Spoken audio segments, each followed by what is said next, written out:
Women's podcast.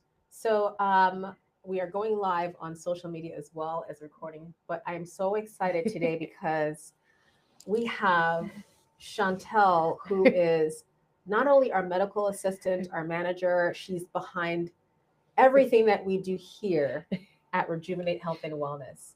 So I'm so excited to interview her so she can talk about her wellness journey, how she became, who she is today. I'm super proud of her. But anyway, without further ado, see, this is the reason why I always want to make sure that everything is on do not disturb so that we're not disturbed. Okay. So, without further ado, Yes. Shantelle, it's so good to have you. Yes, For thank you for joining us having me. today. I'm happy to be here. Awesome. Okay. So you are the heartbeat of our clinic, honestly, because Oh, I thanks. feel like you've been with us since we opened, Yes. right? So you've Uh-huh. seen the beginnings, how our clinic has evolved, and Yeah. how we've started to focus more on women's health, right? So Yes. I want you to start from the top. Okay. How long have you been with us? How closely have you been working with women that it's kind of sparked your own journey in wellness? Well, I have always, since becoming an MA, been in some form of women's health, from working with reproductive health, young women, um, and then moving up to just working with primary care with females, and just hearing some of their stories and the things that they endure when it comes to their healthcare just kind of really struck my passion even more to always want to work in it, just to be a part of their journey and a part of their story and a part of their healing. Mm. Um, it like, I guess, boggled my mind to hear how many women aren't heard with their needs and their health care, and then having the opportunity to work with providers where that was their passion, was to hear the patient and be able to heal the patient, and not just treat the patient.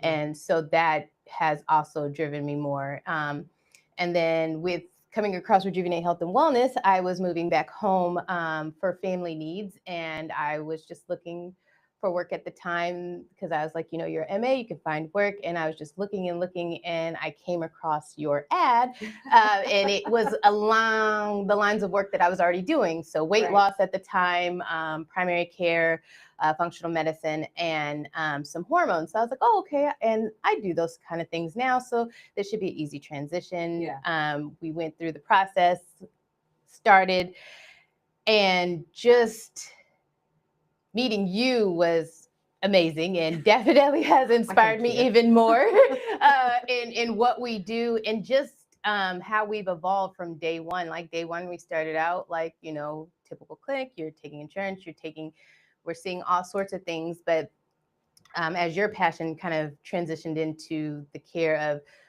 what's beyond, which is that second stage of a woman's life, perimenopause, menopause, that a lot of, it's not talked about. It's not, I wasn't even aware of it. I had no education. I worked in women's health and reproductive health, but they never talk about past that point. Yeah. It's never a topic of discussion. And so as you got more involved in that, in seeing the need for it, our clinic kind of started transitioning into helping patients that were in that area of need. And then the journey of weight loss. Weight loss is not just losing weight. There's a lot of benefits and longevity and that you see when patients start to shed weight. And then finding that those two go hand in hand. A lot of women gain weight as they reach a certain age point and they go through those hormone changes, and then discovering that a lot of those things go together, that it's just not talked about. And so as we've evolved over these last couple of years, um, it's been amazing to see how many people we've helped, how even myself, my family members, friends, things like that. It's just been amazing to see. And I know that as time goes on, it's just going to get better. Absolutely.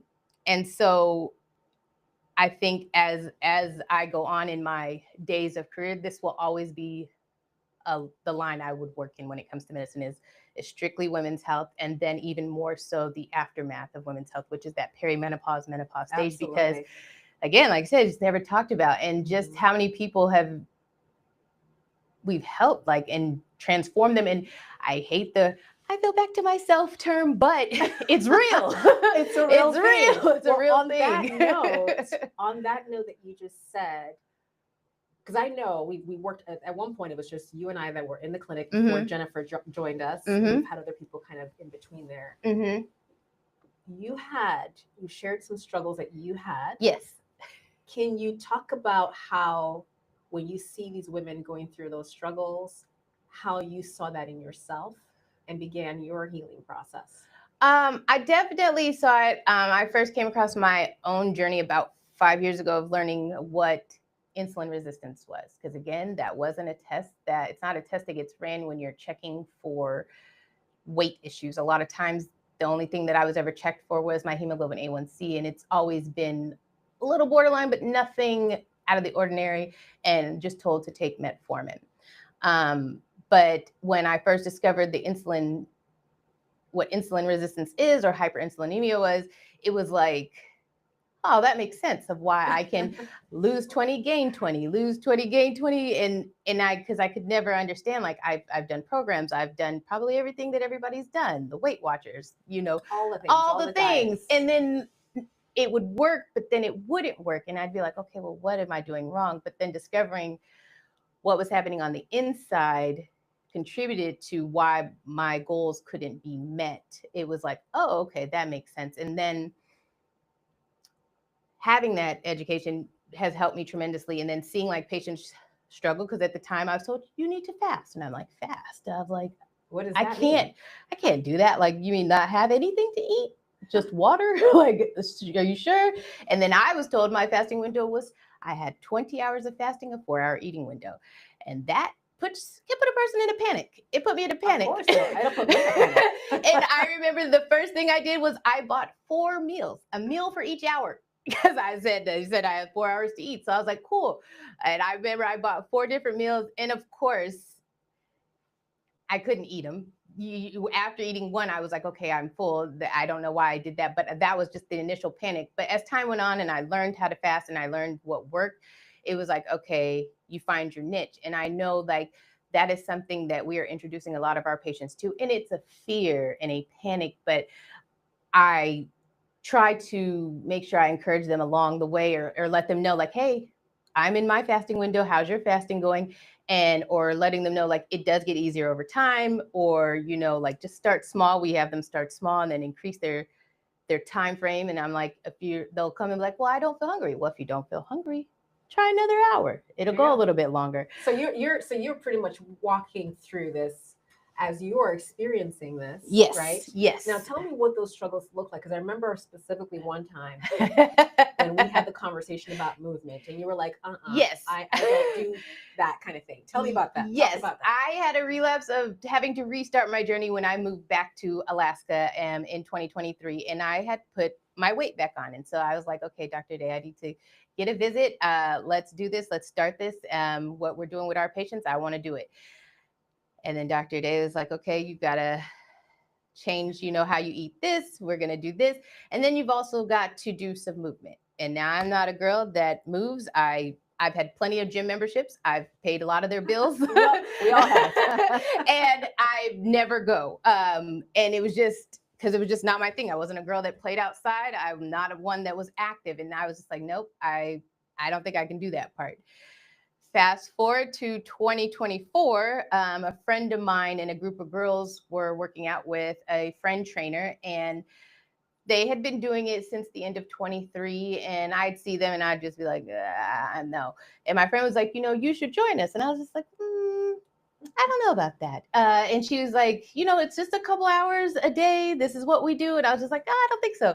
And so then I was like, let me weigh the pros and cons. And I thought about it. Somewhere, or these are people that you These are people that I know. It's my best friend, and Okay. then some of our other close friends. And that was something that they do. They like to work out. They enjoyed it, and I loved it. I would love watching them on social media. But to me, I was like, that's not something I could see myself doing. And I don't know why, because there really wasn't any rhyme or reason to it. But as I weighed the pros and cons, I was like, well, Shantelle, when you get off work at 5 o'clock, you just go straight home, you get in the bed and you're scrolling until midnight, go to sleep, wake up and go to work. And I was like, 2 hours isn't the end of the world. It doesn't take your entire day. Maybe you could do it. And I was only at a maybe. And then one day she was like, I'm coming to pick you up. I'm outside your house. Let's go. Wow, what a big And motivator. yes, and I was like, okay. She's like, you're gonna just come and watch, which I thought I was coming to watch. But when I walked in there, the trainer was like, all right, your turn. And I was like, my turn. I was like, I thought I was just here to observe. And from that moment on, I have been faithfully going to the gym 4 days a week now. Wow. What made you make, because I understand that you had a community there, that you had some people that were inspiring you, but what made you make that shift to, okay, well, I have a couple hours after. Was it something that you saw in the clinic? Like what made you feel like, okay, this is something that maybe I could do? I think one, the conversation we had, two, I knew it was the missing element of my journey. And then three, the community that I was going to be with while doing it. They are all ladies that struggle with weight loss. And I was like, okay, I'm not alone. It's not like I'm going to work out with the fittest people. And that's no disrespect. It's just easier to kind of go into an environment like that with people who are on the same path as you. And even seeing our patients who, when you discuss that element, it's like, I don't have the time, or I can't fit this in, but it's like, we make time for what we want. That's right. And I had to, that's why when I weighed out the pros and cons, I evaluated my whole evening. I'm like, okay, you have 7 hours, a good 7 hours after work before you go to bed, 2 hours, and you still have 5 hours left over to do whatever you want. I still have time to scroll. I still have time to watch TV. I still have time to just do whatever I want for me in that time. Those 2 hours are not really going to hurt me. And I also was like, okay, something has to give. Just try it. And trying it, do I enjoy going every day? No, but it is now a habit It's become a consistent thing yes, for you. I it mean, it's is. amazing to see that journey where, okay, it's 5 o'clock. I need to get off. I need to quickly change into my gym clothes, Yes. which you do here. Yes. And on your way, I think it's amazing. that and you're doing and yes, and then as time went on, patients started to notice. that. Mhm. And that, I think, is what also kept my motivation, because we look at ourselves every day, and as you lose weight, that thing of body dysmorphia kicks in. Yeah. And that definitely, even with working out, changing my diet, Yeah. doing certain things, still would have me looking at myself as though changes were never made. Of course. And we all have that, don't we? And then, but as patients, the patients started noticing, and mind you, I don't see these people every day. You see them maybe once every 3 months. And when they would start making comments to me of, oh, you look good, what are you doing? And it'd be like, oh, it's really paying off, it works. And so it'd be like, I would share my journey. And even to this day, people are touching in and touching base, and we are having that connection. And now I feel more strongly about encouraging small movements for people, or just saying like, okay, it's just this small part of your day. Yes, it's tiring. I go after work, and that works for me, and that may not work for you, but what part of your day could it work? That's And right. it doesn't have to be every day. At least 3 times a day, move your body a little bit. It really helps. And right now I'm on that path of motivating my mom for that, because as we do get older and we go through these changes, movement is necessary for that longevity. And you need some sort of strength training to some capacity, or just cardio, just anything, just to get your heart rate going. And it feels good. I definitely feel good. That's amazing. So you said you feel good, and it sounds like you are already implementing a lot of the steps that what we teach our clients here. So what have you specifically noticed in your body and your mindset now compared to almost 3 years ago? I'm for sure stronger. Like, I am a girl that I have my fluffy parts, but I'm majority muscled. And I would feel like I was strong, but the strength I feel now it's undeniable, as well as the energy I have. I was a person that constantly needed a nap. I'm a person that constantly felt like I needed to sit down, but I can stand longer. Even just like every time like I travel, I'm like, this is why I work out. I can move through that airport fast. I can carry my I love luggage it. that is always at capacity of 50 pounds. And I have more than one bag at that weight. And I noticed that I can just do simple things like that without feeling tired. I take the stairs, which wasn't a thing for me. Like, especially with us being on the third floor, that Yes. was something I would just be like, just take the stairs, add that to your cardio, do that. And it, like, that's not something I would do 3 years ago. I would just be like, I'm not taking stairs to the third floor. Like, absolutely not. But now I do. And even most places I will take the stairs. And that's just, again, not something that that you did before. no. So basically, what you've told me right now is that you've overcome some resistance, right? Now, can you walk us through some of those resistance? What did resistance look like for you before, including now? Because I tell patients all the time, resistance is like a human being. It really is all around us. Our body likes to be safe. It wants to keep us safe. It takes the path of least resistance. So even now, there are days that I'll wake up and my body's like, "Oh, you can sleep for another 30 minutes, right? Yes. You can have that extra cookie." Yes. What did it look like then, and what does that look like now for you day to day as you navigate your health journey? I mean, resistance before, I just constantly had the word can't and won't in my mindset for that area. It was just I can't do it. I can't, and I won't. Just, I didn't like the idea of, like, I'm out of breath, moving, not knowing, one, how to work out, intimidation,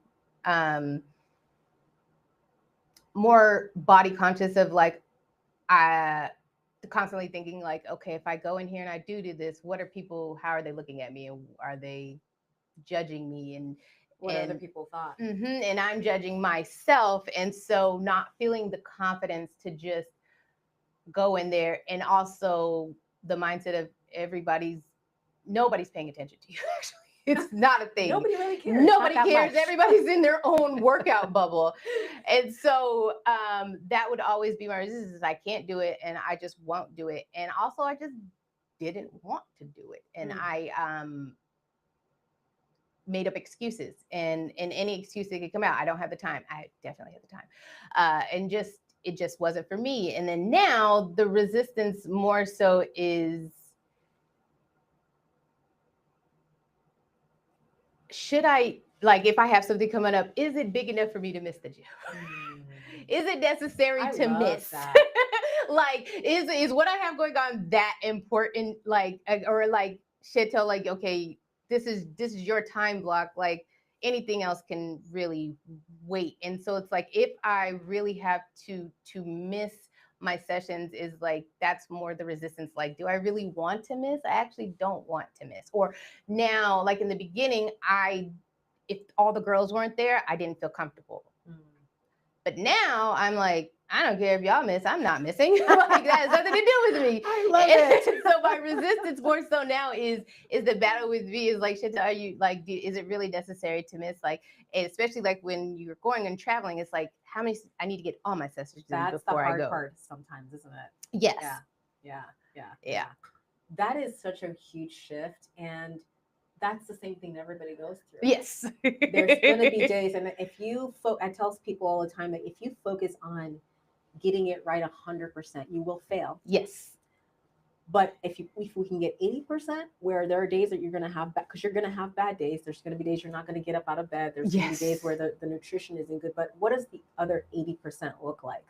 Which is a huge mindset shift, so that you don't feel like the day that you miss it, you're starting all over again. Or that guilt, or that self-conscious guilt that you feel like, oh, you didn't have to miss. Oh, you messed up. Oh, they think the worst. Because I would constantly in the beginning apologize to my trainer. Like, I'm so sorry. It's just like, well, no, if you need this personal day, and that is the thing, is finding the balance between what you need for you and also what is good for you. And sometimes what you need for you is good for you. So like, if you need a day to rest, do it.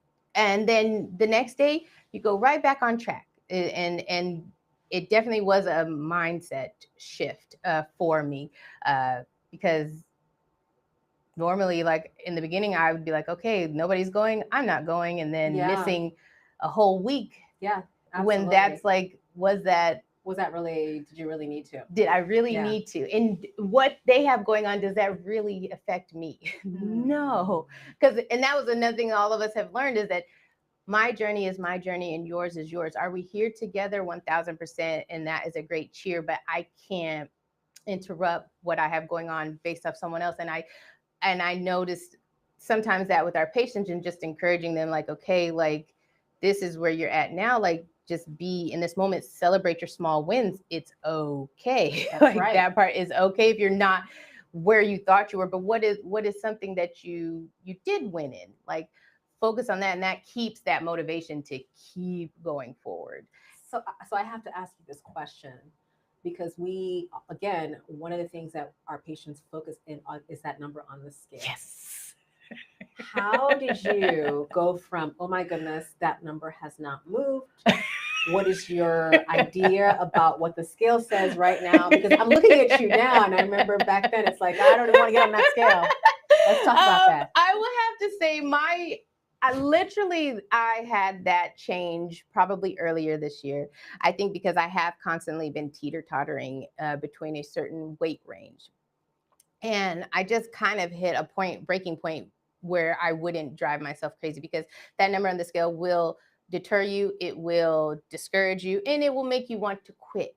And that has definitely happened for me. But then I had to just really have a come to moment with myself, and understand and know that, okay, the number on the scale says what it is, but where do I feel with my body composition?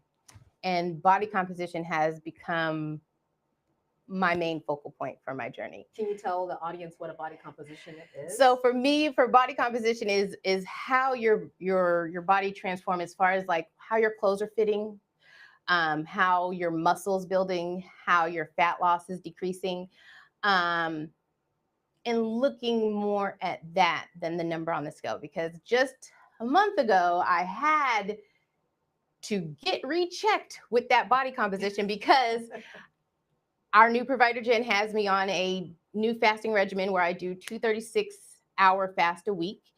And then I'm eating on my trainer's meal plan. Okay, so I'm like, okay, I'm watching my calories, I'm doing this fasting.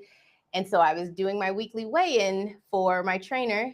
I got on the scale, I was up a pound. I said, there's no way. There's absolutely no way. I just did all the things, and I restarted my GLP. And I'm like, I'm following everything, I'm doing all the things. There's no way. I said, you know what?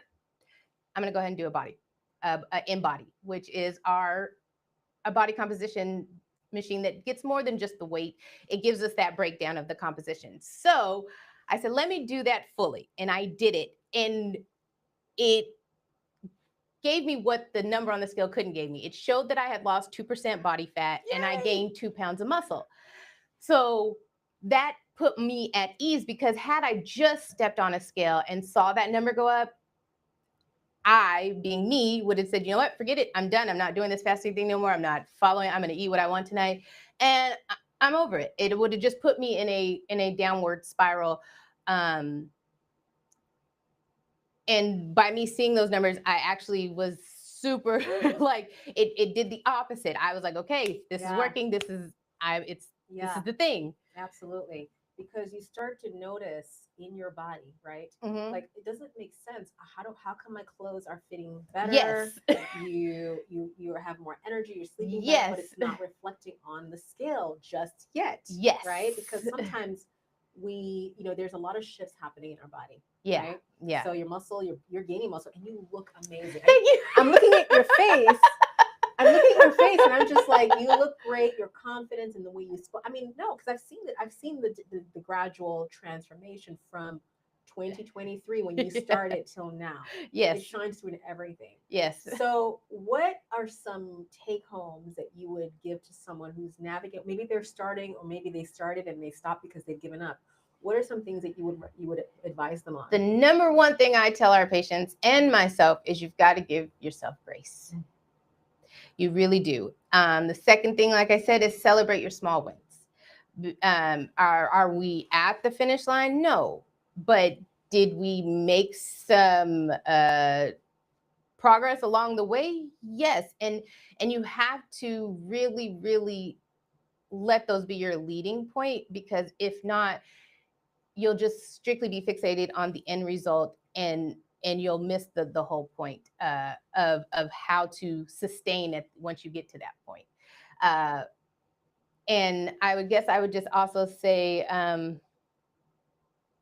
it's okay to start over. Mm. It's okay to start whenever you want to start, when you're ready to start. Um, and again, if you have to start over, at least you're starting. And that's okay. I've started over 1,000 times, and I don't regret any of the restarts, because with each restart, I gain more knowledge of how to sustain overall, as well. As like I said, it allows my grace to be even better for myself, because then I don't feel as guilty if I miss a workout. I don't feel as guilty if I have something that is not on my meal plan, because again, that's just one part of being human. And then understanding, depending on where you're at in life of your age, what comes with that. Because being a woman in her 40s is not commonly talked about. It's not. Nobody It's really prepares not. you for this of the changes. Like right now, my body's healing, but I'm going through adult adolescence with acne. Mm. Now, had this happened to me 15 years ago, I'd probably be panicked and feel like I don't want to show my face. But because I understand that my body's healing, and whatever this is projecting out is for the better good of me overall. And I just am letting it roll with the punches. I'm like, okay, that's just part of the journey, and Yeah. it's not permanent. It's completely temporary as you go through your body healing, because you got to understand, this is 40 some years of bad behavior. Not necessarily, and I don't necessarily want to say bad behavior, but of habits that you have to change, and it Yeah. doesn't happen overnight. It's That's a another thing. it's It a doesn't happen journey. It overnight. doesn't happen overnight. And there's no quick fix scheme to losing Mhm. weight, because when there is, it comes back. And I've definitely learned that. I've definitely learned What that. is one thing throughout this journey? And of course, I say it's a journey. That it's not a race. What is one thing you've learned about yourself throughout this the last couple of years or so?